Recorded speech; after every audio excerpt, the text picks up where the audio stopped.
तो बच्चों आज आज का हमारा क्लास है इंडियन नेशनल मूवमेंट पे। पहले तो मैं अपना इंट्रोडक्शन दे दूं। मेरा नाम हुआ डॉक्टर अंशुमान कश्यप। मैं आप लोग को आज पढ़ाऊंगा हिस्ट्री हिस्ट्री से इंडियन नेशनल मूवमेंट। ये मॉडर्न फिजिक्स का पार्ट है। तो आज हम लोग इसको डिटेल में थोड़ा सा डिस्कशन करेंगे।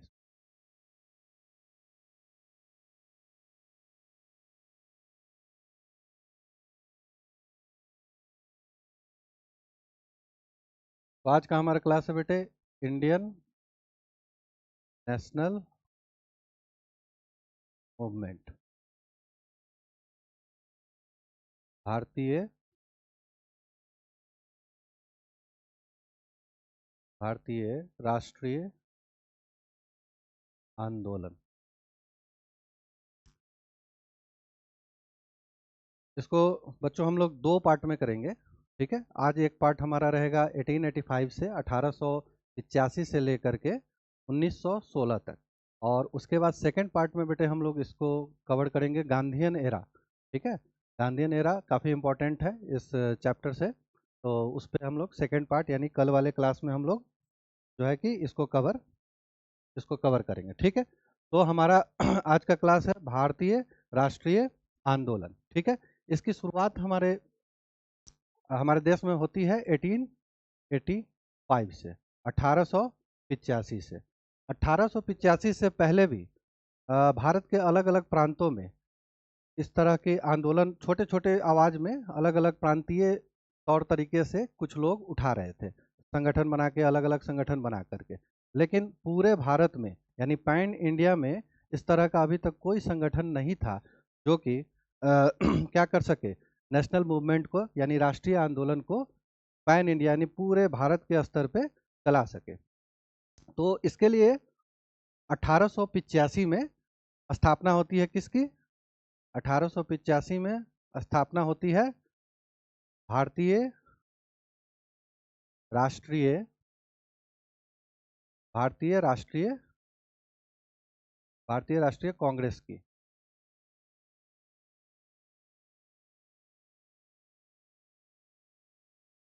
स्थापना होती है भारतीय राष्ट्रीय कांग्रेस की।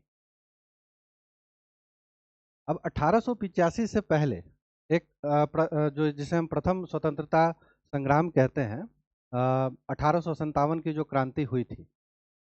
तो जरा थोड़ा सा एक बार हिस्ट्री को एक बार हल्के एक वन शॉट में रिवाइज कर लेते हैं।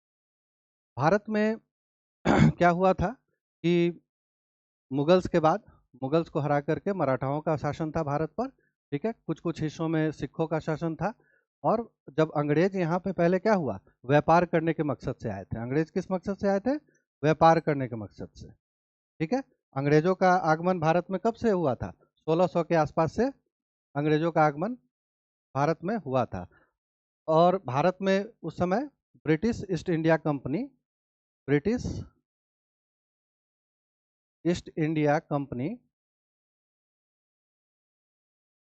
व्यापार के मकसद से, है ना, व्यापार के मकसद से भारत में आई थी। ठीक है, लेकिन समय के साथ साथ, ठीक है, इनके जो एम्बिशंस थे, इनके जो लक्ष्य थे, वो व्यापार से बढ़कर भारत को पूरी तरीके से कंट्रोल करने के जो एक एम्बिशन थी वो बनने लगी। ठीक है, तो 1600 में तो हम देख रहे हैं कि भाई ये सिर्फ व्यापार करने आ रहे हैं। उस समय भारत पर किसका राज था? मुगलों का राज था। किसका राज था? मुगलों का राज था। ठीक है, उसके बाद मुगलों और मराठाओं में क्या हो रहा था उस समय? हमेशा युद्ध हो रहे थे। ठीक है, और उसके बाद जब मुगलों का डाउनफॉल होता है तो ब्रिटिशर्स यानी British east India company, Britishers उसको कहने की जगह हम लोग क्या कहेंगे? British east India company. यानी उस समय 1857 तक क्या था भारत में? कंपनी का रूल था। 1857 के बाद क्या होता है? ब्रिटिश पार्लियामेंट इसको टेक ओवर कर लेती है। ठीक है, तो 1600 में तो ये लोग आए थे व्यापार के मकसद से। लेकिन उसके बाद क्या होता है? 1757 को जरा देखें तो इसमें होता है battle of battle of Plassey. Battle of Plassey, Plassey का युद्ध। पलासी एक बंगाल में जगह है। वहाँ पे क्या हुआ था? वहाँ बंगाल का जो राजा था सिराजुद्दौला, और उसके और ब्रिटिशर्स के बीच में क्या हुआ था? युद्ध हुआ था। ठीक है, तो बैटल ऑफ पलासी के युद्ध में सिराजुद्दौला की क्या हुई थी, हार हो गई थी। सिराजुद्दौला की हार हो गई थी किसमें, बैटल ऑफ प्लासी में, यानी प्लासी के युद्ध में 1757 में। इस हार के बाद क्या हुआ था, ब्रिटिश ईस्ट इंडिया कंपनी का, यानी कंपनी का क्या हुआ था, बंगाल पे पूरा, कंपनी का बंगाल पे अधिकार हो गया। ठीक है, कंपनी का क्या हुआ, बंगाल पे अधिकार हो गया। अब बंगाल पे अधिकार हो गया का मतलब क्या हुआ, बंगाल उस समय क्या था, भारत में एक नर्व सेंटर था। चाहे आप इकोनॉमिक प्रोस्पेक्टिव से देख लो या किसी भी अदर पॉलिटिकल प्रोस्पेक्टिव से देख लो, है ना, उस हर प्रोस्पेक्टिव से अगर आप देखें तो बंगाल क्या था, एक सेंटर था उस समय में। ठीक है, तो 1757 में जो हम देख रहे हैं, बैटल ऑफ प्लासी के बाद क्या होता है, कंपनी का अधिकार हो जाता है बंगाल पे। लेकिन बंगाल के अलावा अन्य जगहों पर किनका शासन था, मराठाओं का शासन था। तो 1818 में क्या होता है, 1818 में तीसरा यानी third Anglo Maratha, third Anglo Maratha युद्ध होता है। ठीक है, इससे पहले दो युद्ध हो चुके थे जिसमें मराठाओं ने क्या किया था, अंग्रेजों को हराया था। लेकिन 1818 में क्या होता है कि तीसरा एंग्लो मराठा युद्ध होता है, जिसमें क्या होता है, अंग्रेज मराठाओं को हराते हैं और मराठाओं से क्या करते हैं, पूरे भारत का कंट्रोल वापस ले लेते हैं। इस तरीके से क्या होता है कि अंग्रेज यानी ब्रिटिश ईस्ट इंडिया कंपनी धीरे धीरे क्या करती है, पूरे भारत पे अपना एकाधिकार बना लेती है, कंट्रोल स्टैब्लिश कर लेती है। ठीक है, स्थापित कर लेती है। अब हम लोग चलते हैं इसी टाइमलाइन में थोड़ा सा आगे। तो 1857, इसकी ज़्यादा चर्चा करने की आवश्यकता नहीं है, क्योंकि 1857 में क्या हुआ था, प्रथम स्वतंत्रता संग्राम हुआ था, जिसमें कई जो राज्यों के जो राजा थे, ठीक है, वो लोग मिलकर के क्या हुए थे, अंग्रेजों से के खिलाफ लड़ाई किए थे, और कई राज्यों के राजाओं ने क्या किया था, अंग्रेजों का साथ भी दिया था। ठीक है, तो 1857 तक क्या होता है, 1857 के युद्ध के बाद, 1857 के स्वतंत्रता संग्राम के बाद, प्रथम प्रथम स्वतंत्रता संग्राम, प्रथम स्वतंत्रता संग्राम के बाद, दरअसल अंग्रेजों के अंदर में जो ये स्वतंत्रता संग्राम हुआ था, भले भारतीय हार गए थे, हम लोग हार गए थे, लेकिन अंग्रेजों में इसका डर बैठ गया था। उन्हें यह डर सताने लगा था कि हो सकता है कहीं ये दोबारा ना शुरू हो जाए। तो इसको कंट्रोल करने के लिए जो ब्रिटिश क्राउन था, ठीक है, ब्रिटेन की जो महारानी थी, ब्रिटिश क्राउन, ठीक है, ब्रिटिश क्राउन ने क्या किया, भारत पे भारत पे शासन शुरू किया। ठीक है, और यहाँ से क्या होता है, शुरू किया, और यहाँ से क्या होता है, कंपनी यानी British east India company, British east India company जो होती है वो क्या होता है, इसका जो शासन होता है वो पूरी तरीके से यहाँ से खत्म हो जाता है, और अब वो ब्रिटिश क्राउन के अंदर में ही, अब वो बाकी के जो उनका व्यापार यहाँ फैला हुआ था, बस वो क्या करते हैं, अब व्यापार अपना कर रहे होते। तो ये तो एक छोटा सा हिस्ट्री था, इसमें मैंने ये आप लोग को बताया कि किस तरीके से जो ब्रिटिशर्स थे वो व्यापार के पर्पज से आते हैं भारत में, और धीरे धीरे क्या करते हैं, पूरे भारत पर अपना किस तरीके से कंट्रोल जमा लेते हैं, इसके बारे में मैंने आपको इंट्रो दिया। अब हम लोग चलते हैं डायरेक्ट 1885 पर, 1885 में। 1885 में क्या होता है, 28 दिसंबर 28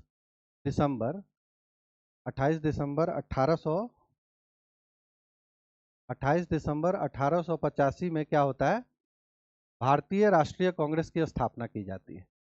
भारतीय राष्ट्रीय कांग्रेस की स्थापना की जाती है। ठीक है, इसके स्थापना के पीछे क्या मकसद था, इसके स्थापना के पीछे मकसद ये था कि अब चूंकि पैन इंडिया में पूरे भारतवर्ष में कोई एक ऐसा संगठन था ही नहीं जो कि अंग्रेजों से क्या कर सके, अंग्रेजों के खिलाफ एक मूवमेंट चला सके, एक आंदोलन चला सके, इस तरह का कोई भी संगठन नहीं था। जैसा कि मैंने बताया कि अलग अलग क्षेत्रों में क्या थे, एक छोटे छोटे प्रांतीय संगठन बने हुए थे, लेकिन उनका कोई उतना बड़ा इम्पैक्ट नहीं था। ठीक है, हमारी फ्राइडे को जो क्लास होनी है, क्वेश्चन जिसमें हम लोग क्वेश्चन वगैरह पे डिस्कशन करेंगे, उसमें इस टॉपिक को हम लोग पूरी तरीके से जो है कि क्वेश्चन के माध्यम से आपको क्लियर करेंगे। तो 28 दिसंबर को हमने क्या देखा? 28 दिसंबर 1885 में भारतीय राष्ट्रीय कांग्रेस की स्थापना हो गई। किसने इसकी स्थापना की? ए.ओ. ह्यूम ने। किसने की थी? ए.ओ. ह्यूम ने। ठीक है, ए.ओ. ह्यूम कौन था? ए.ओ. ह्यूम एक अंग्रेज था। ए.ओ. ह्यूम कौन था? एक अंग्रेज अफसर था।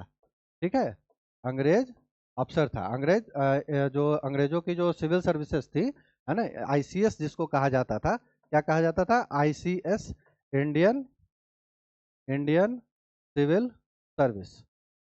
ठीक है, इसका यह क्या था? एक अधिकारी था। ठीक है, इंडियन सिविल सर्विस का यह अधिकारी था। यह वही इंडियन सिविल सर्विस है जो आज आईएएस के रूप में जाना जाता है, इंडियन एडमिनिस्ट्रेटिव सर्विस के रूप में जाना जाता है।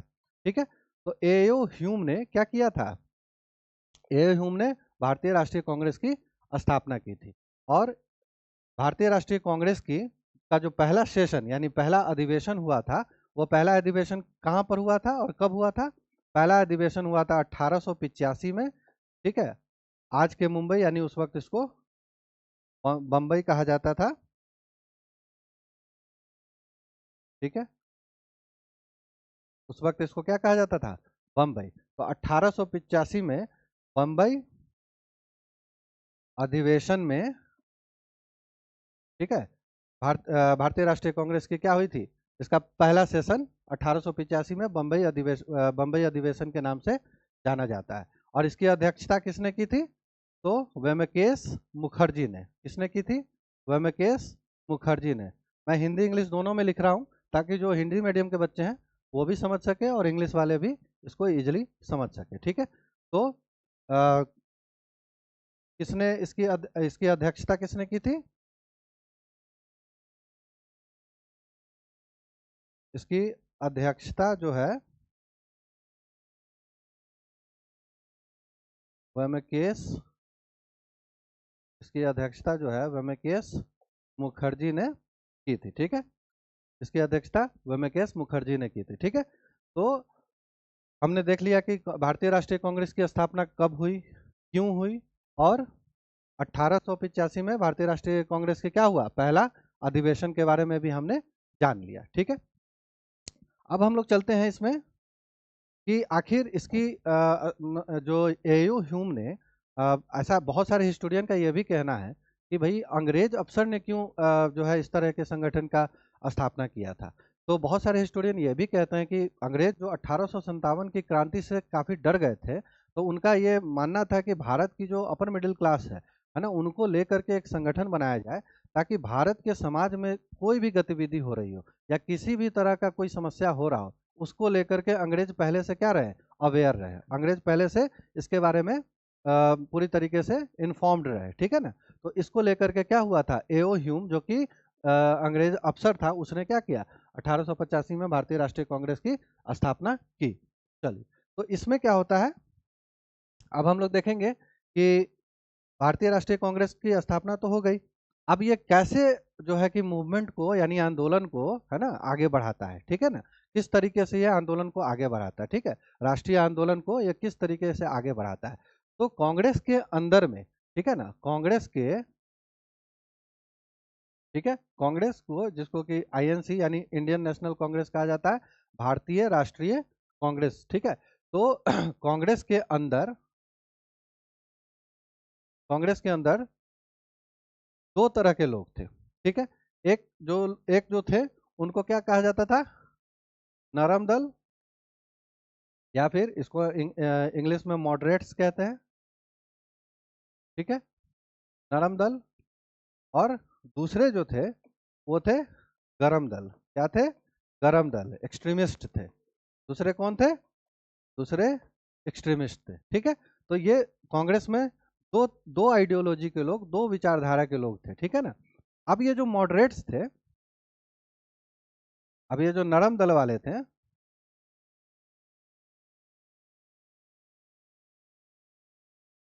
नरम दल वालों का जो आधिपत्य था कांग्रेस में, वह कब से कब तक था? 1885 से लेकर 1905 तक। अब जरा हम नरम दल वालों के लोगों के बारे में जानते हैं कि ये कौन थे। इनकी विचारधारा कैसे थी और ये भारतीय स्वतंत्रता संग्राम में किस तरीके से आंदोलन को आगे बढ़ा रहे थे। ठीक है, तो ये जो नरम दल वाले लोग थे, इनका मानना, ये लोग अंग्रेज को अच्छा मानते थे। ठीक है, जो हिस्टोरियंस ने कोट किया वो मैं बता रहा हूँ, तो अंग्रेज को ये अच्छा मानते थे, ये लोग बुरा नहीं मानते थे। इनका ऐसा मानना था कि स्पीचेज के थ्रू, यानी भाषण के थ्रू, अखबारों में आर्टिकल्स लिख करके, है ना, लेख लिख करके, और अन्य इसी तरह के कई माध्यमों से, सभा करके, है ना, लोगों को एकजुट करके, उनको भाषण दे करके, समझा करके, इस माध्यम से क्या है, हम जो है अगर अपनी बात को अंग्रेजों के सामने रखेंगे तो अंग्रेज इस बात को बिल्कुल समझेंगे कि भारतीय समाज में क्या क्या दिक्कतें हैं और अंग्रेज इसको दूर करेंगे। ये काफ़ी हाइपोथेटिकल सिचुएशन है कि वो लोग ऐसा कैसे मान रहे थे। ठीक है ना, लेकिन नरम दल वालों का ऐसा ही सोचना था, ऐसा ही मानना था। ठीक है, कि अंग्रेज अच्छे होते हैं और अंग्रेज जो है भारतीय समाज में जो भी समस्याएं अगर हम उनके सामने अच्छे से रखेंगे तो क्या होगा, उसका उसकी वो उसको सुधारेंगे, उसको सुधारने का वो क्या करेंगे, प्रयास करेंगे। ऐसा मानना किसका था, ऐसा मानना था नरम दल वालों का। ठीक है, यानी मॉडरेट्स का ऐसा मानना था। चलिए, अब हम जरा देख लेते हैं कि इनके नेता कौन कौन थे। ठीक है, इनके जो प्रमुख नेता है ना, उस उनके बारे में हम लोग जरा देख लेते हैं। तो इनके प्रमुख नेता में तो कौन कौन थे, दादा भाई नौरोजी। ठीक है, और कौन कौन थे, गोपाल कृष्ण गोपाल कृष्ण गोखले, और कौन थे, सुरेंद्र नाथ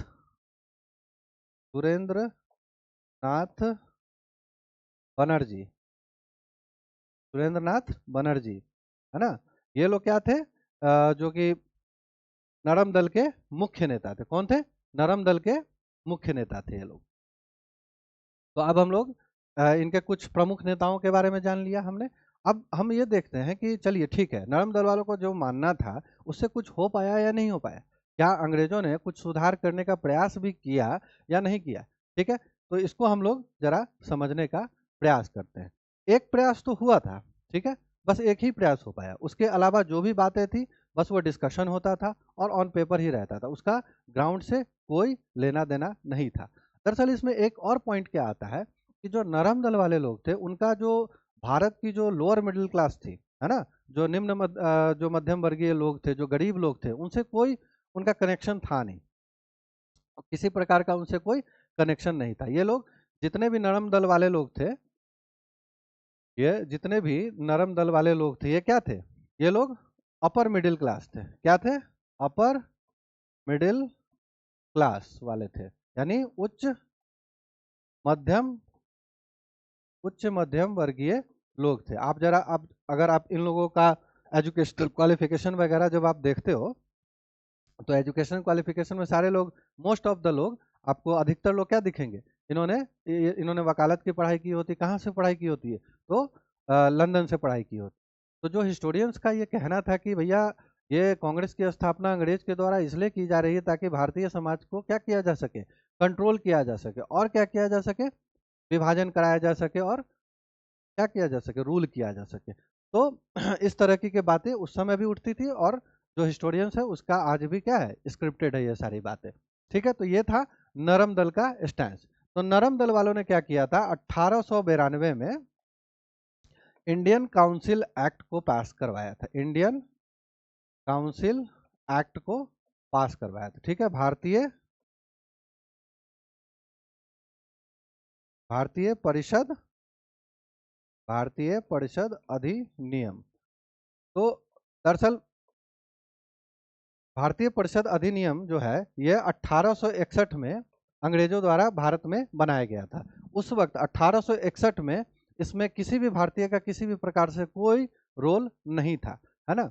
लेकिन 1892 में क्या होता है, 1892 में क्या होता है, यह जो अधिनियम होता है, यह अधिनियम में क्या होता है, थोड़ा सा संशोधन किया जाता है। क्या किया जाता है, संशोधन किया जाता है। ठीक है ना, चेंज किया जाता है। ठीक है, हल्का सा इसमें क्या करते हैं, चेंज किया जाता है। अब क्या क्या चेंजेस होते हैं जरा वो भी हम लोग देख ले।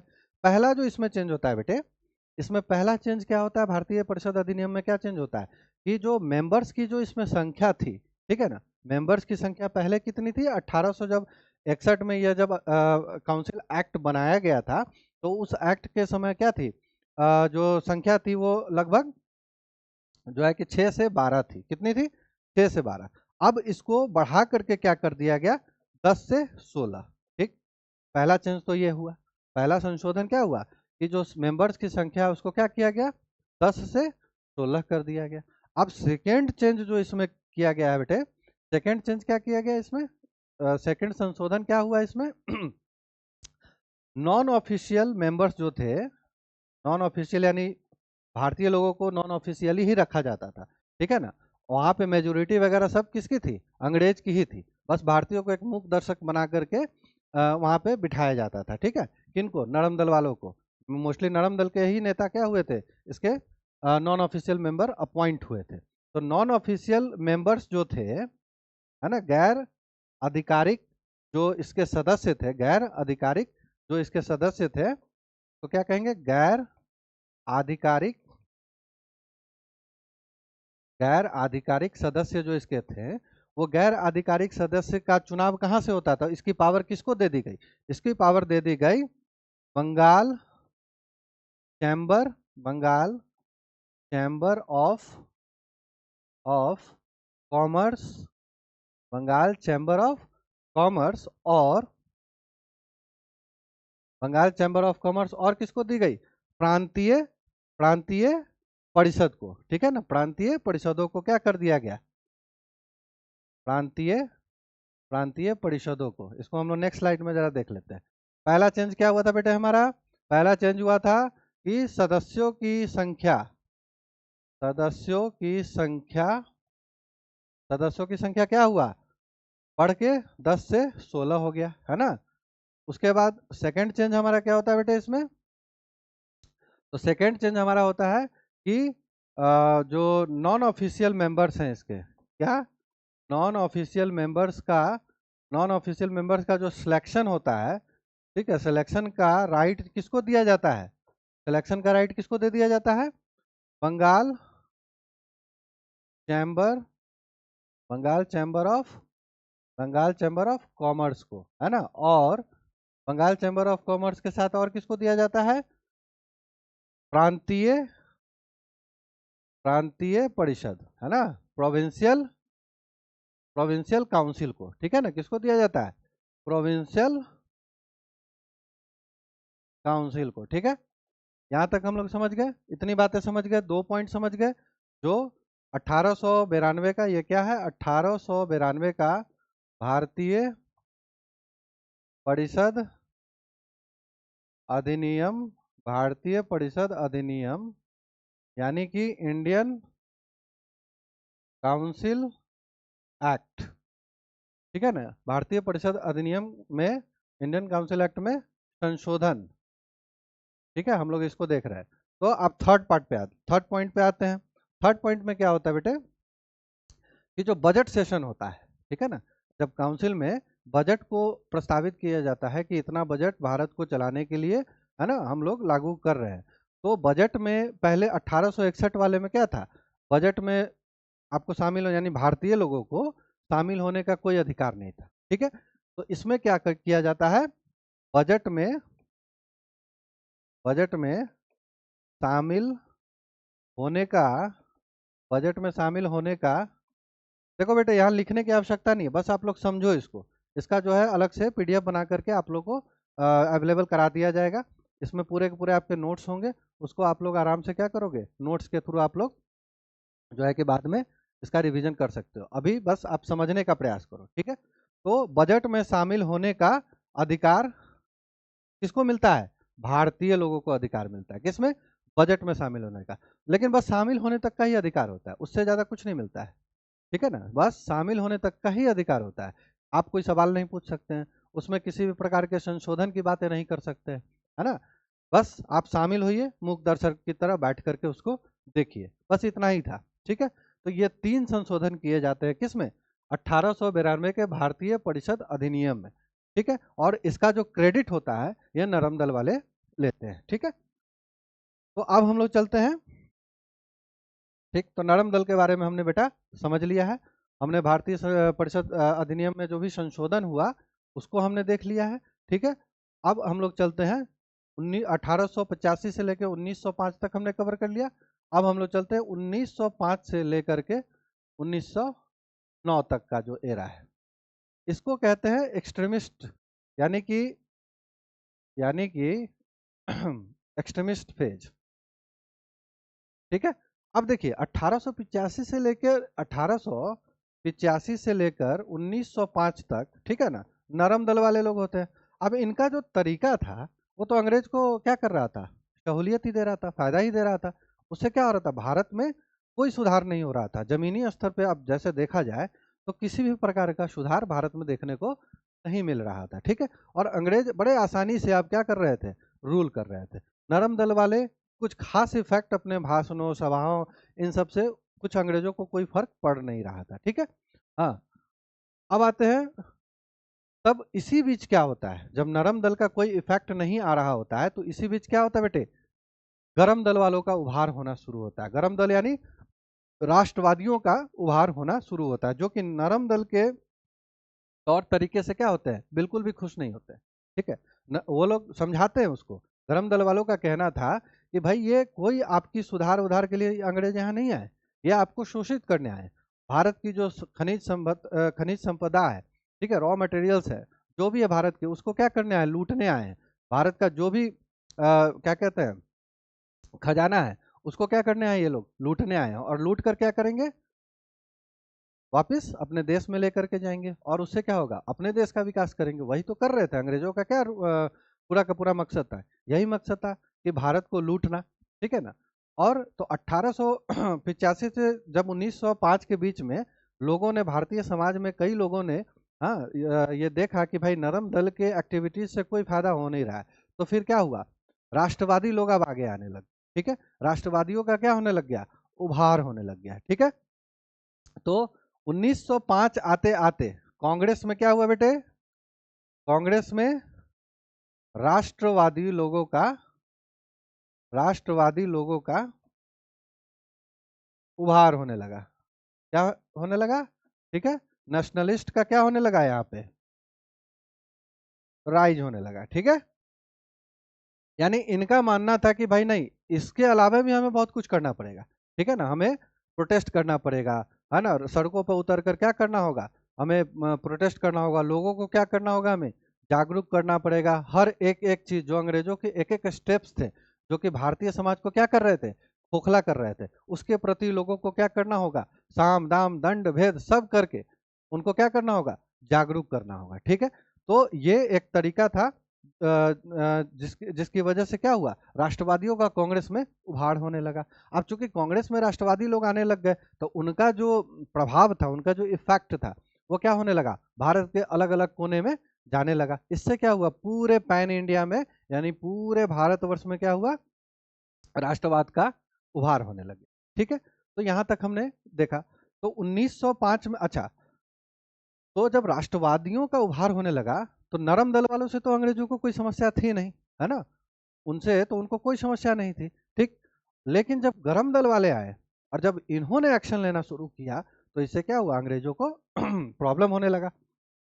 तो इसी बीच क्या होता है बेटे, 1905 में, 1905 में क्या होता है उस वक्त कौन था, लॉर्ड कर्जन, है ना, लॉर्ड कर्जन।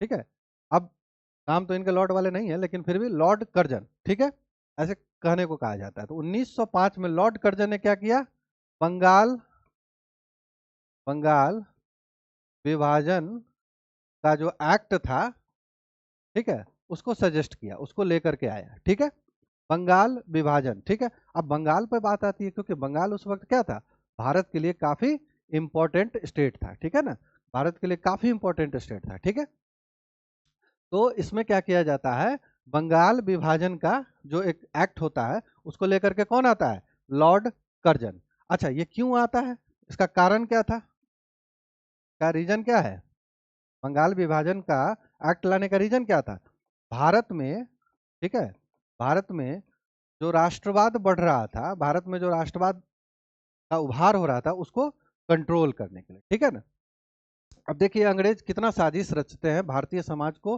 भारत के देश को, है ना, विभाजित करने के लिए।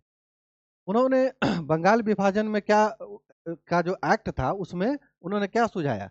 उन्होंने सुझाया कि जो मुस्लिम्स है ना, और मुस्लिम और हिंदुओं का क्या होना चाहिए, अलग इलेक्ट मतलब मुस्लिमों के लिए उन्होंने क्या किया, अलग इलेक्टोरेट की बात की, ठीक है ना, बंगाल विभाजन में, ठीक है। और उसमें कोई क्षेत्र के आधार पर विभाजन नहीं हो रहा था वहाँ बंगाल में, ठीक है ना, वहाँ धर्म के आधार पर विभाजन किया जा रहा था, ठीक है। अब जैसे कि वहाँ पे वेस्ट बंगाल था, बंगाल का जो एक पार्ट है वेस्ट बंगाल, वहाँ पे क्या था, हिंदुओं की संख्या क्या थी, ज़्यादा थी।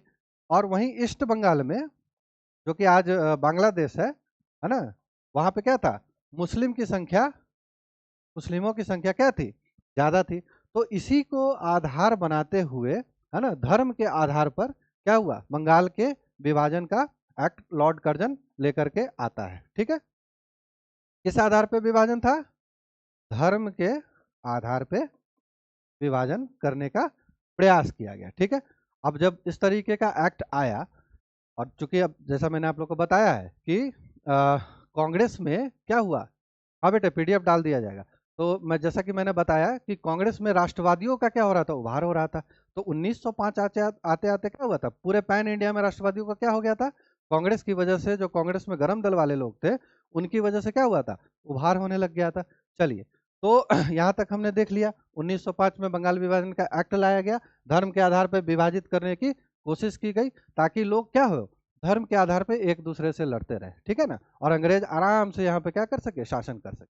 चलिए, तो धर्म के आधार पे हमने देख लिया यह विभाजन। अब क्या होता है इसके विरुद्ध, है ना, इसके विरुद्ध भारी विरोध होता है पूरे देश में, है ना, इसके इसके विरुद्ध क्या होता है, काफी भारी विरोध होता है। और जो गरम दल वाले लोग होते हैं, अब गरम दल के जो प्रमुख नेता थे, गरम दल के प्रमुख नेता कौन कौन थे, बाल गंगाधर तिलक, बाल गंगाधर तिलक, इन्होंने क्या नारा दिया था, इनका नारा क्या था, बहुत प्रसिद्ध नारा है, स्वराज हमारा जन्म सिद्ध अधिकार है, ठीक है, स्वराज हमारा जन्म सिद्ध अधिकार है और इसे हम लेकर रहेंगे, ये ठीक है। ये नारा किसने दिया था, गरम दल के बाल गंगाधर तिलक ने। और कौन थे, लाला लाला लाजपत राय और बिपिन चंद्र पॉल, बिपिन चंद्र पॉल, इन तीनों को क्या कहा जाता था, लाल बाल पाल। इनके अलावा भी और नेता थे गरम दल में, जैसे अरविंदो घोष, है ना, जैसे कि अरविंदो घोष आदि, ठीक है। तो ये गरम दल वालों के नेता थे। अब जैसे ही बंगाल विभाजन का एक्ट आता है तो क्या हो जाता है बेटे, पूरे भारत में विरोध का स्वर उत्पन्न हो जाता है, लोगों में काफी आक्रोश आ जाता है कि आप किस तरीके से, जो है, पहले तो आपने यहाँ पे व्यापार के दृष्टिकोण से आते हैं और ऊपर से आप क्या कर रहे हो, शासन कर रहे हो, और शासन करने के बाद क्या कर रहे हो, भारतीय समाज को खोखला करने के लिए धर्म के आधार पर क्या कर रहे हो, विभाजन करने का प्रयास कर रहे हो आप लोग। तो उसी तरीके से 1905 में, ठीक है ना, 1905 में क्या होता है, ये बंगाल विभाजन की बात होती है और विरोध क्या होता है, पूरे भारत में पैन इंडिया फैलने लगता है। लेकिन अब जैसे बंगाल में जो है, बंगाल में जो क्या कहते हैं, एक मीटिंग होती है टाउन हॉल में, बंगाल के टाउन हॉल में क्या होता है, एक मीटिंग होता है। टाउन हॉल में सारे नेता लोग क्या होते हैं, एक नरम दल गरम दल दोनों के नेता मिलते हैं और एक मीटिंग करते हैं। मीटिंग करने के बाद क्या होता है, मीटिंग करने के बाद क्या होता है, स्वदेशी आंदोलन की शुरुआत हो जाती है। क्या, किसकी शुरुआत हो जाती है, हाँ ठीक है बेटे, बड़ा बड़ा लिखते हैं। हाँ, तो किसकी शुरुआत हो जाती है, स्व, लिखने की आवश्यकता नहीं है बेटे, ये आपको पीडीएफ में मिल जाएगा, है ना, पीडीएफ में आपको इजीली मिल जाएगा। तो आप बस आप यहाँ समझने का प्रयास करो, है ना। तो स्वदेशी आंदोलन की शुरुआत, आंदोलन की क्या होती है बेटे, शुरुआत हो जाती है कब, ये जो मीटिंग होती है इस मीटिंग के बाद स्वदेशी आंदोलन की क्या होती है, शुरुआत हो जाती है। इसकी शुरुआत कहाँ से होती है, बंगाल से होती है, ठीक है, बंगाल से इसकी शुरुआत होती है और फिर ये क्या होता है, धीरे धीरे धीरे धीरे पूरे भारतवर्ष में फैलने लगता है, ठीक है। तो महाराष्ट्र में इसको कौन लीड कर रहे थे, इस आंदोलन को महाराष्ट्र में कौन लीड कर रहे थे, बाल गंगाधर बाल गंगाधर तिलक इसको महाराष्ट्र में लीड कर रहे थे। अब आते हैं पंजाब में, तो पंजाब में कौन लीड कर रहे थे? लाला लाजपत राय, लाला लाजपत लाला लाजपत राय और अजीत सिंह। लाला लाजपत राय और अजीत सिंह क्या करते हैं? इसको पंजाब में इस आंदोलन को क्या कर रहे होते हैं? पंजाब में जो है इसको बढ़ा रहे होते हैं। उसी तरीके से आपको क्या कहते हैं, मद्रास में कौन कर रहे होते हैं इसको लीड? मद्रास में इसको लीड कर रहे होते बेटे सुब्रमण्यम सुब्रमण्यम सुब्रमण्यम पिल्लै। ठीक है, तो इस प्रकार क्या होता है बेटे कि पूरे बंगाल से शुरू होकर, क्योंकि बंगाल विभाजन की बात थी तो ऑब्वियस सी बात है कि बंगाल से ही शुरू होगा, तो बंगाल से शुरू होकर यह क्या होता है पूरे भारत में फैलने लग जाता है आंदोलन। ठीक है, ये स्वदेशी आंदोलन। अब इस स्वदेशी आंदोलन में क्या क्या होता है ना? सबसे पहले क्या होता है कि जो ब्रिटेन से जो सामान भारत में आ रहा था, कपड़ा वपड़ा जूते ये सब आदि, उसका बहिष्कार शुरू हो जाता है। ठीक है ना, स्वदेशी आंदोलन में स्वदेशी आंदोलन में क्या होता है बेटे? ठीक है, अंग्रेजों के सामान का अंग्रेजों के सामान का बहिष्कार शुरू हो जाता है। क्या शुरू हो जाता है? अंग्रेजों के सामान का बहिष्कार शुरू हो जाता है। जिन भी लोगों के पास सामान था उसको ले जा करके क्या करते हैं वो लोग? जलाना वलाना शुरू कर देते हैं। ठीक है ना, जिन भी लोगों के पास अंग्रेजों के सामान थे उनको क्या होता है? जलाना शुरू कर देते हैं। तो पहले तो ये लोग क्या करते हैं? अंग्रेजों के सामान का बहिष्कार करते हैं। उसके बाद अंग्रेजों के अंग्रेजों के जो स्कूल कॉलेजेस थे, अंग्रेजों के जो स्कूल कॉलेज वगैरह थे, है ना, इसका भी बहिष्कार करते हैं। क्या करते हैं? इसका भी बहिष्कार करते हैं। बेटे एग्जाम पॉइंट ऑफ व्यू से आप जो सेशंस कांग्रेस के हैं उन सेशंस पे थोड़ा सा फोकस रखिएगा, वो एग्जाम में अच्छे से आते हैं। ठीक है, तो अंग्रेजों के स्कूल कॉलेजेस, इसका भी क्या होने लगता है? इसका भी बहिष्कार होना शुरू हो जाता है। ठीक है, अब आते हैं हम लोग तो पहले तो सामान का बहिष्कार हो रहा था। ठीक, अब क्या हो रहा है? स्कूल कॉलेजेस का भी क्या होने लगता है? बहिष्कार शुरू हो जाता है। इससे क्या होता है? मूवमेंट जो है पूरे भारत में जो धीरे धीरे फैल रहा था वो अब क्या होता है? काफी पीक पर धीरे धीरे चला जाता है। यानी कि हर तरह से हर एस्पेक्ट में क्या होने लगता है? बहिष्कार अंग्रेजों का शुरू हो जाता है। अब इससे क्या हो रहा था? अंग्रेजों के जो सामान का बहिष्कार हो रहा था, इससे क्या होता है बेटे? इससे जो है अंग्रेजों का जो जो इकोनॉमी थी उस पर क्या होता है? चोट पहुंचती है। ठीक है, तो अब हमने देख लिया कि स्वदेशी आंदोलन चल रहा है। अब इस स्वदेशी आंदोलन में जो ये कुछ पॉइंट्स है उसके बाद हम लोग डिस्कस करते हैं। लेकिन ये स्वदेशी आंदोलन उतना कुछ कुछ टाइम तक इफेक्टिव था, लेकिन 1908 तक यानी 1908 आते आते क्या होता है? ये आंदोलन 1908 आते आते ये क्या होता है? आंदोलन खत्म हो जाता है। आंदोलन क्या हो जाता है? खत्म हो जाता है। क्यों खत्म होता है, किस लिए खत्म होता है, इसके बारे में हम लोग जानते हैं। लेकिन इससे पहले जरा हम लोग ये देख लेते हैं 1905 में एक क्या होता है? कांग्रेस 1905 में कांग्रेस का एक वार्षिक वार्षिक वार्षिक अधिवेशन होता है, यानी सेशन होता है। कहाँ पर? बनारस में। किसकी अध्यक्षता में? तो गोपाल गोपाल कृष्ण गोखले की अध्यक्षता में, है ना, ये सेशन होता है। ये सब इंपॉर्टेंट है, सेशंस इंपॉर्टेंट है एग्जाम पॉइंट ऑफ व्यू से। ठीक है, चलिए अब हम लोग इसमें आगे थोड़ा सा देखते हैं। तो 1905 में हमने देख लिया कि बंगाल विभाजन की बात आई, पूरे देश में क्या हुआ? विरोध शुरू हुआ। इसकी शुरुआत हुई बंगाल से। अलग अलग जगहों पर क्या, अलग अलग प्रांतों में अलग अलग लीडर्स इस क्या होते हैं? इस मूवमेंट को, इस आंदोलन को लीड करते हैं। तो 1905 से लेकर के ये आंदोलन कब तक चलता है हमारा स्वदेशी आंदोलन? 1908 तक। कब तक चलता है? 1908 तक ये आंदोलन हमारा चलता है। चलिए ठीक है।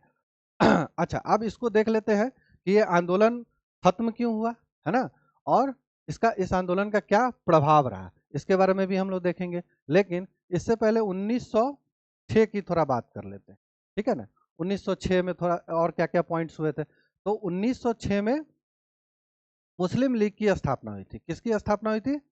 मुस्लिम लीग की स्थापना हुई थी। अच्छा, एक और बात मैं आपको बता दूं कि कांग्रेस द्वारा जो ये स्वदेशी आंदोलन शुरू किया गया था, इस आंदोलन में बेटे मुस्लिमों ने कांग्रेस का साथ नहीं दिया था, ठीक है ना। मुस्लिमों ने क्या किया था, कांग्रेस का साथ नहीं दिया था। क्यों नहीं दिया था? क्योंकि जो जैसा कि मैंने आपको बताया, आज का बांग्लादेश यानी ईस्ट बंगाल में क्या था, मुस्लिमों की संख्या ज्यादा थी, तो मुस्लिम्स चाहते थे कि ठीक है पार्टीशन हो जाए, वो वाला एरिया हमारे पास आ जाए, ठीक है। इस तरीके का इनका जो है रोल था उस समय में, ठीक है ना। तो इन लोगों ने क्या किया, कांग्रेस को सपोर्ट नहीं किया। सपोर्ट नहीं किया। इसके अलावा इन्होंने क्या किया, लगभग 1906 की बात है, ठीक है। 1906 में शिमला में बेटे क्या होता है, शिमला में उस समय जो वायसरॉय था, भारत का जो वायसरॉय था, मिंटो, है ना, लॉर्ड मिंटो, है ना। इससे मिलने कौन जाता है, आगा खान। कौन जाता है, आगा खान। आगा खान क्या होने जाता है, किससे मिलने जाता है, वायसरॉय मिंटो से। एक और आगा खान क्या करता है, आगा खान एक डेलीगेशन लेके जाता है, एक टीम लेके जाता है, ठीक है ना। मुस्लिमों के एक टीम को लेकर के जाता है, किसके पास, वायसराय मिंटो के पास। और वहां जाकर वो अपनी कुछ बातें रखता है ना। उस बात में क्या, पहले बात क्या होती है, इसका कहना क्या होता है, आगा खान का क्या कहना होता है कि भाई सरकारी नौकरी हो, सरकारी नौकरी हो, है ना, सेना हो, हाँ, या फिर राजनीति हो, हर जगह क्या है, हर जगह मुस्लिमों का जो भागीदारी है, रिप्रेजेंटेशन है, वो कम है। मुस्लिमों की, ये हम क्या पढ़ रहे हैं, मुस्लिम मुस्लिम लीग, मुस्लिम लीग की स्थापना, मुस्लिम लीग की स्थापना। चलो, तो क्या है, मुस्लिमों की भागीदारी जो है, इनका मानना था कि मुस्लिमों की भागीदारी क्या है, काफी कम है। तो इसके लिए क्या चाहते हैं, ये अपना एक अलग से ग्रुप बनाना चाहते हैं, अपना अलग से एक पॉलिटिकल पार्टी बनाना चाहते हैं, ग्रुप बनाना चाहते हैं, ठीक है, जिसमें क्या हो, मुस्लिमों का भारतीय समाज में मुस्लिमों की जो भी समस्या हो, ठीक है, उसको उठाने के लिए क्या हो, आगा खान ने बोला कि हम एक मुस्लिम लीग बनाना चाहते हैं, ठीक है ना। तो अब मिंटो को तो यही चाहिए था, अंग्रेजों को तो यही चाहिए था ना, कि भाई क्या हो, हम किसी तरह विभाजन कर सके। और आगा खान क्या कर रहा है, खुद ही वो पूरा का पूरा डेलीगेशन लेकर के जा रहा है। तो अंग्रेज क्यों नहीं चाहेंगे, अंग्रेज बिल्कुल चाहेंगे कि हाँ ठीक है। तो पहले बात इसने क्या कहा कि सरकारी नौकरी सेना इस समय क्या है, भागीदारी कम है, इसलिए हम क्या बनाना चाहते हैं, इसलिए हम मुस्लिम लीग बनाना चाहते हैं, इसलिए हम क्या बनाना चाहते हैं, मुस्लिम मुस्लिम लीग बनाना चाहते हैं, ठीक है।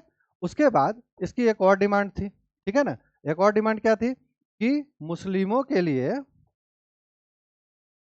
अलग इलेक्टोरेट होना चाहिए, मुस्लिमों के लिए क्या होना चाहिए, अलग इलेक्टोरेट यानी निर्वाचन, ठीक है, निर्वाचन क्षेत्र अलग से इसका होना चाहिए, ठीक है। तो ये दो डिमांड मुख्यतः थे, ठीक है ना, जिसमें कि भागीदारी कम थी और मुस्लिमों की अलग इलेक्टोरेट होना चाहिए। आज इलेक्टोरेट क्या होता है बेटे, तो इलेक्टोरेट होता है कि मान के चलिए कि एक एरिया है, हाँ, एक संसदीय क्षेत्र है। उस संसदीय क्षेत्र में क्या होगा, अभी का सिस्टम क्या है कि कोई एक ही सांसद चुना जा सकता है ना। मुस्लिम हो, हिंदू हो, क्रिश्चियन हो, उससे कोई लेना देना नहीं। लेकिन जब अलग इलेक्टोरेट मांगने की बात हो रही है, तो इसका अर्थ यह हुआ कि एक संसदीय क्षेत्र है, उसमें क्या होगा, एक मुस्लिम उम्मीदवार भी खड़ा होगा और एक हिंदू उम्मीदवार भी खड़ा होगा। और मुस्लिम सिर्फ क्या करेंगे, मुस्लिम उम्मीदवार को ही वोट करेंगे। अब आप ये सोच सकते हैं भारत के समाज को तोड़ने के लिए अंग्रेजों द्वारा ये कितनी बड़ी साजिश थी, ठीक है। इसका फल हम लोग आज तक देख रहे हैं। चलिए, तो मुस्लिमों के लिए क्या हुआ, अलग इलेक्टोरेट बनाने की क्या हुआ, मांग करी, किसने, आगा खान ने, है ना, आगा खान और उसके डेलीगेशन ने, ठीक है। इसी तर्ज पे क्या हुआ, मिंटो इसके लिए क्या हुआ, राजी हो गया। मिंटो क्या हो गया इसके लिए, मिंटो राजी हो गया, बोला ठीक है चलिए आप लोग बना लीजिए, हाँ, इसमें कोई समस्या की बात नहीं है। और 1908 में, ठीक है, और इसी तरीके से क्या होता है, मुस्लिम लीग की स्थापना हो जाती है। कब स्थापना होती है मुस्लिम लीग की, 30 दिसंबर 30 दिसंबर 1906 में मुस्लिम लीग की स्थापना हो जाती है, ठीक है। अच्छा, मुस्लिम लीग की स्थापना जब होती है तो उसका अब मतलब क्या हुआ कि भारतीय मुसलमानों का किसी भी तरह की समस्या होगी तो अब कौन जिम्मेदार होगा उसके लिए, मुस्लिम लीग जिम्मेदार होगा। तो ये हमने क्या किया, मुस्लिम लीग का जो है ये कवर किया। उसके बाद 1908 में बेटे क्या होता है कि मुस्लिम मुस्लिम लीग जो है वो अपना एक वार्षिक क्या करती है, अधिवेशन करती है, वार्षिक अधिवेशन करती है। Important exam point of view से ध्यान से इसको देखो, ठीक है ना। एक वार्षिक अधिवेशन करती है, कहाँ पे करती है,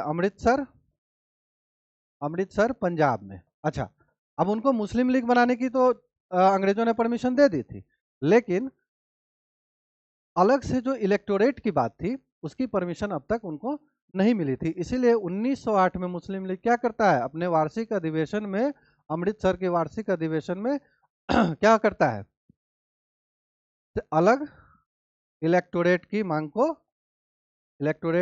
क्या करता है, उठाता है। चलिए, यहां तक तो हमने देख लिया कि मुस्लिम लीग क्या कर रहा है, अलग इलेक्टोरेट की मांग को क्या कर रहा है, अलग इलेक्टोरेट की मांग को उठा रहा है। चलिए, अब हम लोग चलते हैं नेक्स्ट। 1908 हमने कवर कर लिया। अब हम लोग देखते हैं 1907 में अच्छा, अब स्वदेशी आंदोलन क्या हो रहा है, 1908 आते आते क्या हो रहा है, स्वदेशी आंदोलन लगभग खत्म हो गया। अब इसके कारण क्या थे, कारण ये था कि भारतीय राष्ट्रीय कांग्रेस के अंदर में नरम दल और गरम दल में क्या होने लगा, काफी ज्यादा जो है मनमुटाव शुरू हो गया। ठीक है, गरम दल वाले नरम दल के जो रुख थे उससे क्या थे नाराज थे। उनका कहना था, अच्छा, नरम दल वालों का कहना क्या था, नरम दल वालों का कहना क्या था, नरम दल वाले ये कह रहे थे कि भैया हमें इस जो ये आंदोलन है ना, नरम दल वाले कह रहे थे कि स्वदेशी आंदोलन को क्या करना चाहिए, सिर्फ बंगाल तक ही सीमित रखना चाहिए, है ना, सिर्फ बंगाल तक ही सीमित रखना चाहिए। बड़ा अजीब सोचता कि इसको बंगाल तक ही सीमित रखना चाहिए, लेकिन गरम दल वाले का कहना था कि इसको हमें पूरे भारत में फैलाना चाहिए। ठीक है ना, पूरे भारत में फैलाना चाहिए। अब इसी को लेकर के क्या होता है, नरम दल और गरम दल वालों में क्या हो जाता है, मतभेद हो जाता है। कई तरह के मतभेद होने लगते हैं इनके बीच में। अब यही मतभेद क्या होता है, आगे चल करके क्या होता है, स्वदेशी आंदोलन को जब पूर्ण समर्थन नहीं मिल पाता है, जब आप एक नहीं रहिएगा तो आपका आंदोलन तो ऐसे ही खत्म हो जाएगा। उसी प्रकार क्या होता है, आंदोलन ये खत्म होता है, और अंग्रेज तो चाहते ही यही थे। तो ये इसी तरीके की चीजें यहाँ पर हो जाती है। अब 1906 में, ठीक है, 1906 में कांग्रेस की क्या होती है, एक और जो है वार्षिक सेशन होता है। ठीक है, कांग्रेस का एक वार्षिक सेशन होता है जिसमें कि स्वराज की मांग को उठाया जाता है, स्वराज की मांग को उठाया जाता है। ठीक है ना, अब बार बार मैं सेशंस की बात कर रहा हूँ क्योंकि ये एग्जाम पॉइंट ऑफ व्यू से काफी इंपॉर्टेंट है। ठीक है ना, तो कांग्रेस का वार्षिक जो अधिवेशन होता है, उस वार्षिक अधिवेशन में क्या होता है, स्वराज की मांग को उठाया जाता है। अब ये 1906 वाला सेशन कहाँ पे होता है, तो स्वाभाविक सी बात है कलकत्ता में होता है। ठीक है, स्वाभाविक सी बात है, कहाँ होता है, कोलकाता में होता है। तो ये हमने यहाँ तक कवर किया। अब इसके बाद जो क्या होता है, अब जैसा कि मैंने आप लोगों को बता दिया कि नरम दल और गरम दल वालों में क्या होता है, काफी विवाद बढ़ जाता है। तो जो 1907 में क्या होता है, सूरत में गुजरात के सूरत शहर में कांग्रेस का अधिवेशन होता है, सेशन होता है ना। ठीक है, तो सूरत सेशन में, ठीक है, सूरत में एक सेशन होता है। ठीक है, अब इसमें पहले से तो ऐसे ही विवाद बढ़ा हुआ था, अब विवाद और क्या बढ़ जाता है कि गरम दल वाले लोग चाह रहे थे कि ये जो अधिवेशन हो वो कहाँ पे हो, नागपुर में हो। ठीक है ना, ये जो अधिवेशन हो वो कहाँ पे हो, गरम दल वालों की मांग क्या थी, गरम दल वाले की मांग, पहली मांग तो ये थी कि भाई ये सेशन कहाँ पे हो, नागपुर में हो, है ना, नागपुर में हो। ठीक, और पहली मांग, दूसरी मांग क्या थी इनकी कि अध्यक्ष जो बने आप कांग्रेस का, अध्यक्ष गरम दल से होना चाहिए। अध्यक्ष कहाँ से होना चाहिए, गरम दल से होना चाहिए। चलिए, ठीक, उसके बाद ये जो अधिवेशन होना था 1907 वाला, इस अधिवेशन में कुछ रिजोल्यूशन पास कराना चाहते थे। ठीक है, वो उस रिजोल्यूशन में क्या क्या था बेटे, उस रिजोल्यूशन में आपका था कि पहला कि जो स्वदेशी आंदोलन जो है उसको पैन इंडिया में यानी पूरे भारत में और तेजी से फैलाना है। ठीक है, पहला। दूसरा था कि अंग्रेजों का जो सामान है, जो कि स्वदेशी आंदोलन के समय क्या हो रहा था उसकी बहिष्कार की जा रही थी। ठीक है, उसको और तेज करना है। ठीक है, तो ये सब कुछ इसके डिमांड थे। अध्यक्ष क्या होना चाहिए? गरम दल से होना चाहिए। और ये सेशन कहाँ होना चाहिए? नागपुर में होना चाहिए। ठीक है, लेकिन इनमें से कुछ भी नहीं हो पाता है, इनमें से कुछ भी नहीं हो पाता है। ठीक है, और क्या होता है, सूरत जो अधिवेशन होता है वो कहाँ चला जाता है? सूरत में चला जाता है। ठीक है, और अध्यक्ष कौन बनते हैं? रास बिहारी रास बिहारी बोस को क्या किया जाता है? अध्यक्ष बना दिया जाता है। रास बिहारी बोस जो है नरम दल से होते हैं। ठीक है ना। तो अब क्या होता है, नरम दल और गरम दल वालों में ऐसे ही विवाद बढ़ा हुआ था, मनमुटाव बढ़ा हुआ था। अब ये क्या होता है, हिंसा में कन्वर्ट हो जाता है। ठीक और ये अधिवेशन क्या होता है, गरम दल वाले इसके बाद फैसला लेते हैं कि वो कांग्रेस से क्या हो जाएंगे, बाहर हो जाएंगे। ठीक है, तो ये सूरत अधिवेशन था। इसको हम लोग सूरत स्प्लिट के नाम से भी जानते हैं। कांग्रेस में क्या हुआ था, स्प्लिट हो गया था। कांग्रेस दो पार्ट में बट गई थी। ठीक, और नरम दल वाले जो है अलग हो गए थे, और गरम दल वाले कांग्रेस छोड़कर क्या हो गए थे, बाहर आ गए थे। ठीक, अब तो 1908 आठ आते आते क्या होता है, स्वदेशी आंदोलन बिल्कुल ठंडा पड़ जाता है। ठीक है, क्योंकि अब आपस में आपकी खुद की एकता नहीं है, तो वो आगे बढ़ेगा कैसे। ठीक, अब आते हैं 1909 में। 1909 में क्या होता है मॉर्ले मिंटो रिफॉर्म आता है। मॉर्ले मिंटो सुधार। मॉर्ले मिंटो सुधार। Morley Minto reform. ठीक है, 1909 में क्या होता है, मॉर्ले मिंटो रिफॉर्म आता है। यह रिफॉर्म दरअसल भारत के समाज को तोड़ने के पर्पज से लाया जाता है। इसका मुख्य उद्देश्य यही होता है। इसमें जो और एक दो संशोधन जो है ऐसे ही क्या कहते हैं, लोगों को आप समझ सकते हैं कि बेवकूफ़ बनाने के लिए किया जाता है। पहला इसमें क्या था, पहला ये लोग क्या करते हैं, मुस्लिम इलेक्टोरेट को मंजूरी दे देते हैं। ठीक है, क्या करते हैं, मुस्लिम इलेक्टोरेट को मंजूरी दे देते हैं। ठीक है, जो कि 1908 में मुस्लिम लीग ने क्या किया था, ऑल इंडिया मुस्लिम लीग ने अमृतसर के अपने वार्षिक जो अधिवेशन था, वार्षिक सेशन था, उसमें उन्होंने क्या किया था, अलग से इलेक्टोरेट की मांग की थी। आगा खान जब डेलीगेशन लेकर के शिमला में मिंटो से मिलने गया 1906 में, उस वक्त भी उसने ये डिमांड रखी थी। और क्या होता है, मॉडल मिंटो रिफॉर्म में क्या होता है, इसको मान भी लिया जाता है। ठीक है ना। दूसरा रिफॉर्म क्या होता है इसमें, जैसा कि मैंने आपको बताया था 1892 में क्या होता है, भारतीय परिषद जो इंडियन काउंसिल एक्ट होता है, ठीक है, भारतीय परिषद अधिनियम में कुछ संशोधन किया जाता है। कब, 1892 में। लेकिन 1909 में मॉडल मिंटो रिफॉर्म में वापिस से एक संशोधन किया जाता है, किसमें, इंडियन इंडियन काउंसिल एक्ट में। किसमें, इंडियन काउंसिल एक्ट में, भारतीय परिषद अधिनियम में। अब इसमें क्या चेंजेस होते हैं, तो 1861 में जब यह एक्ट बनाया जाता है, ये अधिनियम बनाया जाता है, तो उस वक्त कितने मेंबर्स की संख्या थी, 6 से 10 थी। लेकिन 1892 वाले में क्या हो जाता है, 10 से 16 हो जाता है। और जब अब 1909 में जब ये रिफॉर्म आ रहा होता है, तो अब कितने सदस्यों की संख्या कितनी बढ़ जाती है, 16 से लेकर के 60 सदस्यों की संख्या कितनी बढ़ गई, 16 से 60 बढ़ गई। अच्छा, इसमें एक और 1892 वाले में क्या होता है, 1892 वाले अधिनियम में भारतीय लोगों को नॉन ऑफिशियली मेंबर बनाया जाता है, और बजट सेशन में उनको क्या किया जाता है, बस शामिल होने के लिए किया जाता है कि ठीक है, आप जो है शामिल होइए उसमें। ठीक है ना, लेकिन आप कुछ सवाल नहीं पूछ सकते हैं। लेकिन 1909 के मॉडल मिंटो रिफॉर्म में क्या होता है, उनको सवाल पूछने की भी, सवाल पूछने यानी सप्लीमेंट्री पूछने की, सवाल पूछने का अधिकार, सवाल पूछने का अधिकार दे दिया जाता है। क्या कर दिया जाता है, सवाल पूछने का अधिकार दे दिया जाता है। सवाल पूछने का अधिकार दे दिया जाता है, यानी कि आप सप्लीमेंट्री सप्लीमेंट्री क्वेश्चन पूछ सकते हैं, ठीक है ना। बजट सेशन में क्या कर सकते हैं आप, सप्लीमेंट्री क्वेश्चंस को क्या कर सकते हैं आप, पूछ सकते हैं। तो ये था हमारा बेटा 1909 का मोर्ले मिंटो रिफॉर्म। तो 1905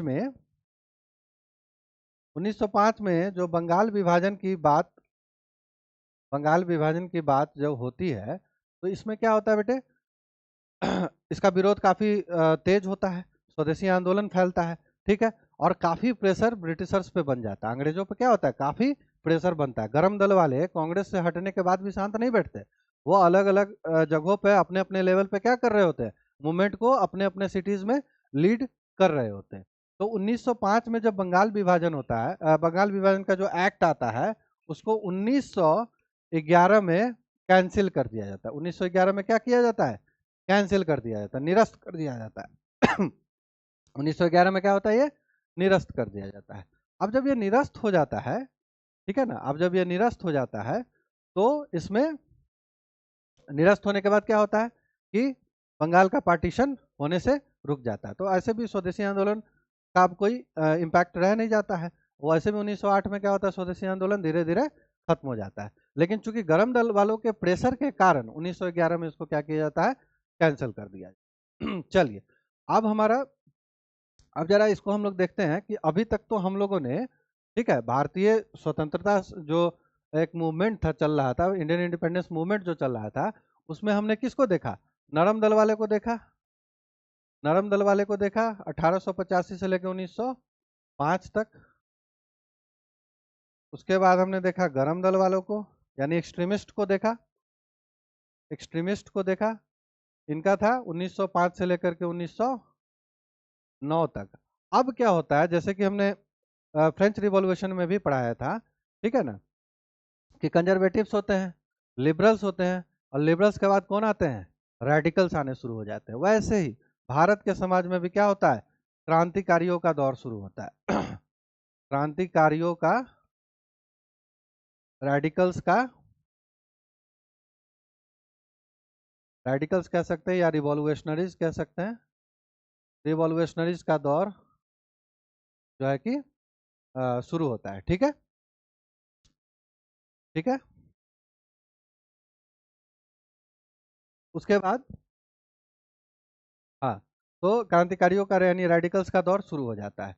अब देखिए, भारत के अंदर तो मूवमेंट चल ही रहा था, लेकिन भारत के बाहर भी कई जगहों पर कई जो भारतीय लोग रहते थे, वो लोग भी क्या कर रहे थे, इस आंदोलन को आगे बढ़ा रहे थे, ठीक है ना। तो अब जैसे यूएसए हो गया, कनाडा हो गया, इन सब जगहों पर भी क्या हो रहा था, भारतीय लोग क्या कर रहे थे, अलग अलग संगठन बना बना कर क्या कर रहे थे वहां पर, जैसे लाला हरदयाल हो गए, है ना, बदरुद्दीन हो गए, हाँ, ये सब जो क्रांतिकारी थे उस समय, ये लोग बाहर में क्या कर रहे थे, जो है भारत की जो मूवमेंट था इसको लीड कर रहे थे फॉरेन में, ठीक है ना, विदेशों में ये लोग क्या कर रहे थे, भारत के जो ये था उसको लीड कर रहे थे। अब लाला हरदयाल ने एक संगठन बनाया था जिसका नाम था यूनाइटेड यूनाइटेड इंडिया, ठीक है ना, यूनाइटेड इंडिया। तो इसी तरह के संगठनों को बना बना करके ये लोग क्या कर रहे थे, विदेशों में भारतीय जो मूवमेंट चल रहा था उसको ये लोग लीड कर रहे थे, नेशनल मूवमेंट को, ठीक है ना। अब हम लोग चलते हैं 1913 में। 1913 में क्या होता है, गदर गदर पार्टी की स्थापना की जाती है, ठीक है। 1913 में क्या होता है, गदर पार्टी की स्थापना की जाती है, किसके द्वारा, किन किन लोगों के द्वारा, तो इसमें होते हैं लाला हरदयाल, इसके संस्थापक में होते हैं लाला हरदयाल, और कौन होते हैं, करतार सिंह सराभा, करतार सिंह सराभा और भगवान सिंह, ये सारे लोग क्या होते हैं, और बदरुद्दीन, ये सारे लोग, ठीक है ना, क्या होते हैं, गदर पार्टी की स्थापना करते हैं। गदर पार्टी का मकसद क्या होता है, स्थापना करने का मकसद क्या होता है इनका, इनके स्थापना करने का मकसद होता है कि उस वक्त प्रथम विश्व युद्ध शुरू हो चुका होता है। 1914 आते आते क्या होता है, प्रथम विश्व युद्ध शुरू हो चुका होता है। तो गदर पार्टी के संस्थापकों का मानना था कि 1857 के बाद, ठीक है ना, कोई भी ऐसी क्रांति हुई नहीं है जो कि अंग्रेजों को क्या कर सके, पैनिक कर सके, उनको डरा सके, है ना, इस तरह की कोई क्रांति नहीं हुई है।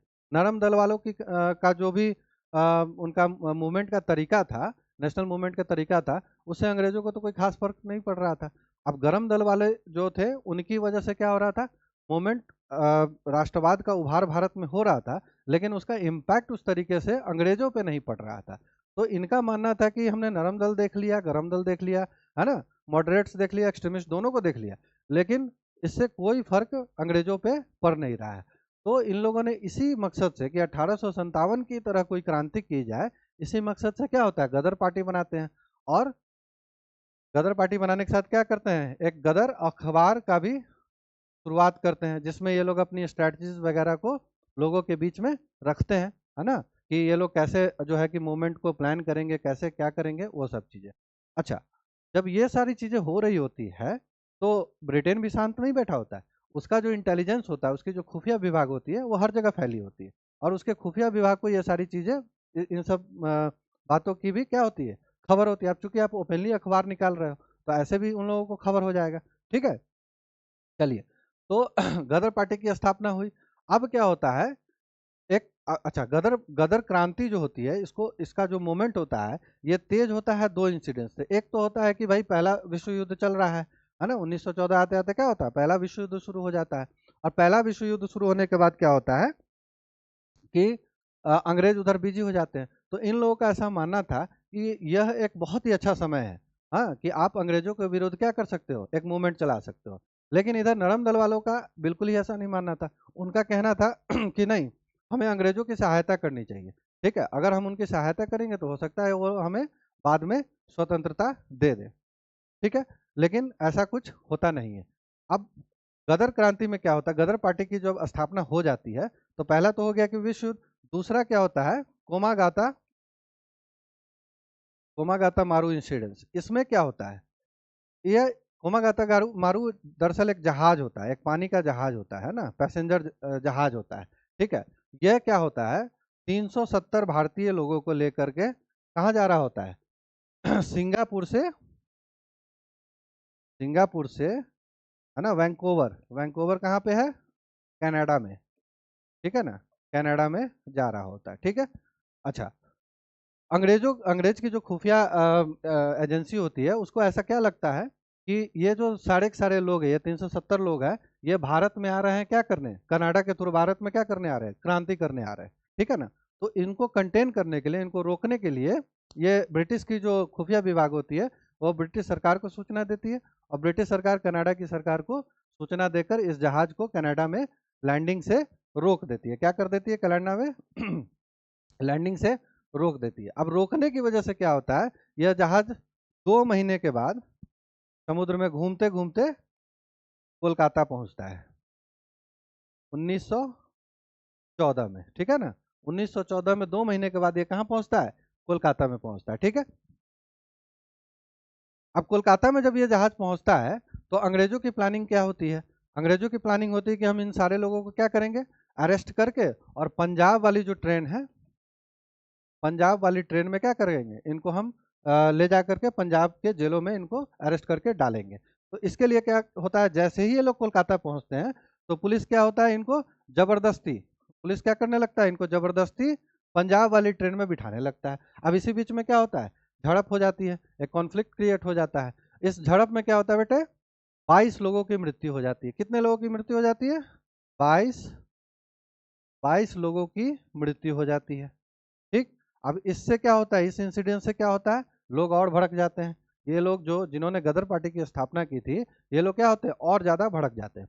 अब इससे क्या होता है कि इन लोगों ने फिर, ये लोग फिर से प्लानिंग करते हैं, और प्लानिंग करके क्या करते हैं, 21 फरवरी 1915 का दिन ये लोग तय करते हैं। ठीक, इससे पहले ये लोग क्या होते हैं, धीरे धीरे दो तीन लोगों की संख्या में भारत आना शुरू करते हैं, है ना। ये लोग दो तीन की संख्या में भारत आना शुरू करते हैं। इनकी प्लानिंग क्या होती है कि हम लोग कम कम संख्या में अगर जाएंगे तो ब्रिटिश की खुफिया विभाग हमें नहीं पकड़ पाएगी और हम लोग भारत में पहुंचकर क्या करेंगे, इस दिन से गदर क्रांति भारत में 1857 की तर्ज पे हम लोग शुरू करेंगे। 1857 के तर्ज पे क्या करेंगे, गदर क्रांति शुरू करेंगे। लेकिन ब्रिटिश की जो खुफिया विभाग थी वो काफ़ी एक्टिव होती है, और धीरे धीरे इन लोगों को क्या होता है, पकड़ लिया जाता है। अब इन लोगों को कंटेन करने के लिए, रोकने के लिए डिफेंस ऑफ इंडिया एक्ट पास किया जाता है, डिफेंस ऑफ इंडिया एक्ट, भारतीय सुरक्षा अधिनियम, भारतीय सुरक्षा अधिनियम 1915, भारतीय सुरक्षा अधिनियम 1915 क्या किया जाता है, पास किया जाता है। और इसी एक्ट के थ्रू क्या होता है, इन सारे लोगों को अरेस्ट कर दिया जाता है। और ये जो गदर क्रांति होती है, ये शुरू होने से पहले ही क्या हो जाती है, खत्म हो जाती है। ठीक है, चलिए, तो यहाँ तक हमने गदर क्रांति को भी कवर कर लिया है। अब क्या होता है कि अब ये जितने भी रिवॉल्यूशनरीज होते हैं, इनकी जो क्रांति होती है उसको तो ब्रिटिशर्स किसी तरह दबा देते हैं। नरम दल वालों से उनको कोई प्रॉब्लम नहीं होता है, लेकिन गरम दल वाले अभी भी शांत नहीं बैठे। गरम दल वाले अभी भी कहीं कहीं प्रोविंशियल लेवल पे कई सारे आंदोलन, छोटे छोटे आंदोलन कर रहे होते हैं, जिसमें एक प्रमुखता से 1916 में क्या होता है, 1916 में होम रूल लीग की स्थापना की जाती है। होम रूल लीग की स्थापना की जाती है। अच्छा, अब होम रूल लीग की स्थापना क्यों होती है, तो दरअसल होम रूल लीग की स्थापना डोमिनियन स्टेटस को पाने के लिए होती है। ठीक है, उस वक्त ऑस्ट्रेलिया, कनाडा, है ना, इन सारे देशों में क्या था, ब्रिटिश क्राउन के अंदर में एक इंडिपेंडेंट गवर्नमेंट चलती थी, उसी को क्या कहते हैं, डोमिनियन सिस्टम कहते हैं। तो भारत में जब इन लोगों ने देखा कि भाई ऐसे तो स्वतंत्रता मिलने से नहीं रही, तो इन लोगों ने पहला स्टेप चला पहला स्टेप क्या था कि होम रूल लीग की स्थापना करके हम लोग क्या करेंगे, डोमिनियन स्टेटस की मांग करेंगे। अच्छा, तो होम रूल जो लीग की स्थापना हुई थी, ये दरअसल दो संगठन की स्थापना हुई थी, दो होम रूल लीग की स्थापना हुई थी। पहला होम रूल लीग था बाल गंगाधर तिलक ने, बाल गंगाधर तिलक ने अप्रैल 1916 में, ठीक है ना, 1916 में होम रूल लीग की स्थापना की। इसका हेडक्वार्टर कहाँ पर था, बेलगाम, पुणे में। इसका हेडक्वार्टर कहाँ पे था, बेलगाम, पुणे में। लेकिन ये जो संगठन था, जो बाल गंगाधर तिलक का जो संगठन था, यह संगठन मात्र महाराष्ट्र और कर्नाटका तक ही क्या हुआ, सीमित रह गया। ठीक है, यह सीमित रह गया कहाँ तक, महाराष्ट्र और कर्नाटका तक। ये पूरे भारतवर्ष में नहीं फैल पाया। लेकिन सितंबर 1916 में एक आयरिश लेडीज थी, आयरिश मूल की एक लेडी थी, एनी बेसेंट। क्या नाम था उनका, एनी एनी बेसेंट। इन्होंने क्या किया, इन्होंने सितंबर 1916 में होम रूल लीग की स्थापना की, एक दूसरे होम रूल लीग की, एक अलग लीग की स्थापना की इन्होंने। और इसका हेडक्वार्टर कहाँ पे था, मद्रास में था। ठीक है आपको इसके नोट्स का पीडीएफ मिल जाएगा, ठीक है ना। तो इसका जो होम रूल लीग था, इसका इसका हेडक्वार्टर कहाँ था, मद्रास। और ये क्या हुआ, ये पैन इंडिया चला गया, ये पूरे भारत में, ठीक है ना, पैन इंडिया यानी पूरे भारत में फैल गया। ठीक है, भारत में फैल गया है। ठीक, चलिए, अब क्या होता है, वर्ल्ड वार वन चल रहा है अभी, है ना। 1900 वर्ल्ड वार वन का टाइमिंग क्या है, 1914 से 1918। अब नरम दल वाले जो थे, नरम दल वाले क्या कर रहे थे, शुरुआत में ब्रिटिशर्स को सपोर्ट कर रहे थे, है ना, इस आशा में कि वर्ल्ड वार वन अगर ब्रिटिश जीत जाता है तो उनके सपोर्ट की वजह से क्या होगा, उनको, भारत को वो स्वतंत्र कर देंगे। ठीक, लेकिन कुछ ही दिनों के बाद, कुछ ही महीनों के बाद इनको समझ में आने लग जाता है ना, कि ऐसा कुछ होने वाला नहीं है, ब्रिटिशर्स का ऐसा कोई मूड नहीं है। तो इसको लेकर के क्या होने लगता है, अब गरम दल वाले तो इधर होम रूल लीग की स्थापना कर ही रहे हैं, है ना, वो लोग एक डोमिनियन स्टेटस या एक मूवमेंट को कंटिन्यू रखे हुए हैं। अब इधर नरम दल वाले ठगे जाते हैं, उस तरफ कौन ठगा जाता है, मुस्लिम लीग वाला ठगा जाता है। मुस्लिम लीग वाला कैसे ठगा जाता है, मुस्लिम लीग क्या चाहता था कि बंगाल का विभाजन हो, है ना, बंगाल का विभाजन हो और मुस्लिमों को अलग इलेक्टोरेट मिले, है ना। तो ना ही अलग इलेक्टोरेट मिलता है और ना ही बंगाल का विभाजन होता है। प्रेशर में आके ब्रिटिश सरकार क्या करती है, 1911 में बंगाल के विभाजन का जो एक्ट होता है उसको रद्द कर देती, निरस्त कर देती। ठीक है अब क्या होता है कि 1916 में लखनऊ अधिवेशन होता है कांग्रेस का। कांग्रेस का क्या होता है, लखनऊ अधिवेशन होता है। ठीक है, अब इस अधिवेशन में एक इम्पॉर्टेंट चीज होता है। इम्पॉर्टेंट चीज क्या होता है? नरम दल, गरम दल और मुस्लिम लीग, ये तीनों मिल जाते हैं। ठीक, ये तीनों मिल जाते हैं। अगर ये लोग स्वदेशी आंदोलन के समय में मिले होते तो अंग्रेजों पे क्या होता? ज्यादा प्रभाव पड़ता, ज्यादा इफेक्ट पड़ता अंग्रेजों पे। ठीक है, बट उस वक्त क्या हुआ? नहीं हुआ। सब लोगों के अपने अपने विचार थे, अपनी अपनी आइडियोलॉजी थी, जिसकी वजह से क्या हो रहा था? सब अलग अलग थे और अंग्रेज तो यही चाहते थे। तो 1916 वाले अधिवेशन में क्या होता है? नरम दल, गरम दल और मुस्लिम लीग ये तीनों एक हो जाते हैं और इंडियन नेशनल कांग्रेस, भारतीय राष्ट्रीय कांग्रेस जो है, भारतीय राष्ट्रीय कांग्रेस में जो गरम दल 1907 में जब सूरत अधिवेशन में जब विवाद होता है, उसके बाद जब वो लोग अलग हो गए होते हैं तो वापिस से क्या होता है? 1916 में ये लोग सभी के सभी यहाँ पर मिल जाते हैं। ठीक है, तो आज का जो लेक्चर है हमारा बेटे, हाँ, आज का लेक्चर बेटा यहीं पे ख़त्म होता है। इसके बाद हम लोग सेकेंड पार्ट में यानी कल वाले लेक्चर में गांधीयन एरा देखेंगे, यानी कि 1917 से लेकर के 1947 तक। 1917 में क्या हुआ था? चंपारण सत्याग्रह हुआ था। तो यहाँ से लेकर के हम लोग 1947 तक का एरा कवर करेंगे। ठीक है, इसी प्रकार से हमारा जो है कि साइंस का भी आपका लेक्चर शुरू होगा इस गुरुवार से, है ना, थर्सडे से, सॉरी वेडनेसडे से। वेडनेसडे और थर्सडे आपका साइंस का लेक्चर रहेगा और मंडे और ट्यूसडे आपका हिस्ट्री का लेक्चर रहेगा। ठीक है, पीडीएफ, ये जितने भी नोट्स जो भी मैंने आपको यहाँ बताया है वो आपको पीडीएफ फॉर्मेट में अवेलेबल हो जाएगा। और जो एप्लीकेशन है कोचिंग का, उसको आप लोग प्लीज़ इनरोल कीजिए। ठीक है, एप्लीकेशन पे आप लोग को क्या होगा? काफ़ी सारे बेनिफिट्स मिलेंगे। ठीक है ना, अपार्ट फ्रॉम यूट्यूब आप लोगों को काफ़ी सारे बेनिफिट्स एप्लीकेशन पे अवेलेबल रहेंगे जी। और कोई भी किसी भी तरह की समस्या होगी तो गौरव सर से आप लोग संपर्क कर सकते हैं। ठीक है, तो आज का क्लास यहीं तक रहा। किसी भी प्रकार का डाउट या क्वेश्चन होगा नेक्स्ट क्लास में हम लोग डिस्कशन करेंगे। Thank you so much. This is Anshuman Kashyap, doctor Anshuman Kashyap, signing off.